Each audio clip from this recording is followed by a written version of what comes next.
So అందరూ చాలా relaxed గా కూర్చున్నారు. దర్శనం అయిపోయిందా మీ అందరూ? సో గుట్ట లోపలికి వెళ్ళి కాలభైరవుని దర్శించుకున్నారా? సో ఎప్పటి నుంచి వస్తున్నారు ఇక్కడికి? సుమారు ఒక 10 సంవత్సరాలు. 10 సంవత్సరాల నుంచి ఇక్కడికి వస్తున్నారు. అంటే ఇంచుమించి గుడి కట్టి కూడా 21 సంవత్సరాలు 22 సంవత్సరాలు అయిపోయిందని చెప్పి వస్తున్నారు. సో మీరు 10 సంవత్సరాల నుంచి ఇక్కడ ఎలాంటి ఫీలింగ్స్, అంటే కోరిన కోరికలు తీరుతాయని చెప్పేసి చాలా మంది భక్తులు చెప్తూ వస్తున్నారు, కానీ మీకు 10 ఏళ్ల నుంచి వస్తున్నారు కాబట్టి మీకు ఎలాంటి ఎక్స్పీరియన్సెస్ ఉన్నాయి? కోరిన కోరికల కంటే ముందు శని దోషాలని తొలగిపోతాయని అందరికీ వస్తూ ఉంటారు. భగవంతుడి మీద నమ్మకం. ఈ ప్రాంతంలో శనేశ్వర అనేది ఇక్కడ జరుగుతుంది, ఇది ఒక్కటే. అందుకు ప్రతి ఒక్కరికి కూడా ఏదో జాతక దోషంలో శని దోషాలు ఉంటాయి కాబట్టి శనేశ్వర స్వామిని దర్శనం చేసుకోవడం, ప్రదక్షిణ చేసుకోవడం, కాలభైరవ దర్శనం చేసుకోవడం, శని దోషాలు తొలగిపోతాయనే నమ్మకంతో అందరూ కూడా వస్తుంటారు. ఆ నమ్మకం కారణంగానే భగవంతుని అనుగ్రహంతో వాళ్ళ దోషాలన్నీ తొలగిపోయి వాళ్ళందరూ కూడా ఆనందంగా ఉంటారు. అంటే మీరు ఎక్కడి నుంచి వస్తున్నారు? ఇక్కడ మా పక్కన షామీపేట్ విలేజ్ పక్కనే ఉంటుంది. మేము ప్రతి శని వస్తాం. డెవలప్మెంట్స్ ఎలా ఉన్నాయి? ఎందుకంటే చాలా అంటే లోపలికి ఉన్న గుడిలో ఇంత డెవలప్మెంట్స్ చూడడం అనేది కష్టం, ఎందుకంటే ప్రతిదీ భక్తులకి సౌకర్యార్థంగా ప్రతిదీ కనిపిస్తుంది.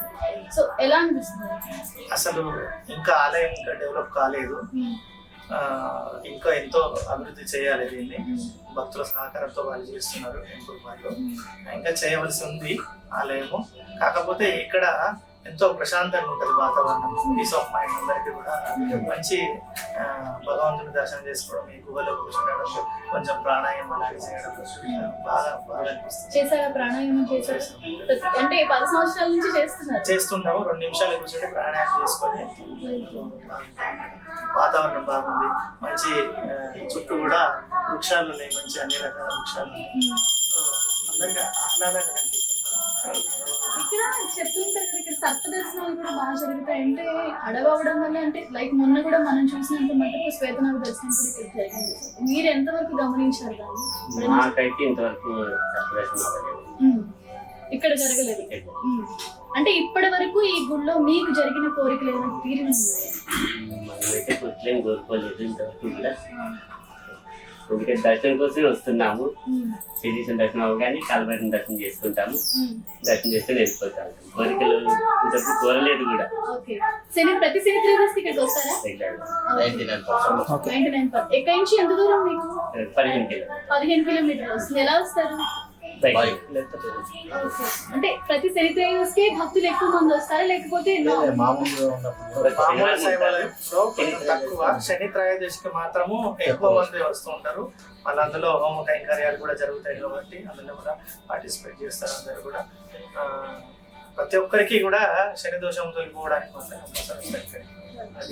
మళ్ళీ కాలభైరవ ఉంది కూడా దానికోసం కూడా ప్రత్యేకంగా వచ్చారు. అంటే ప్రత్యేకించి కాలభైరవుని దర్శించుకోవడానికి భక్తులు, ఎందుకంటే స్వయంభూగా వేసిన స్వామి కాబట్టి. సో కాలభైరవుని దర్శించుకోవడానికి ఎక్కువ మంది భక్తులు వస్తున్నారు. అటు శనీశ్వరుడి దర్శనం, ఈ 2 టెంపుల్స్ కూడా చాలా అరుదుగా ఉంటాయి. సో చుట్టుపక్కల వాళ్ళకి ఏమనిపిస్తుంది? మీకు ఇంత దగ్గరలో ఈ టెంపుల్ ఉంది కాబట్టి. ఇంత మంచి టెంపుల్ ఉన్నా కానీ దీన్ని గుర్తించలేకపోతుంది ఇక్కడ దగ్గర వాళ్ళందరూ. ఎక్కడెక్కడో వెళ్తూ ఉంటారు. మనం శనిసింగనాపూర్ అక్కడక్కడ భైరవ స్వామి దేవాలయం ఇంత మంచి పెట్టుకొని ఎక్కడెక్కడ పోతాం. కానీ ఇక్కడ వాళ్ళందరూ గుర్తించి దీన్ని అభివృద్ధి చేయాలి.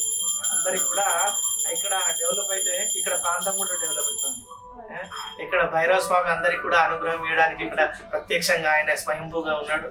వాళ్ళందరూ కూడా రావాలని మేము కూడా కోరుకుంటున్నాము. జరిగితే మాత్రం బాగుంది.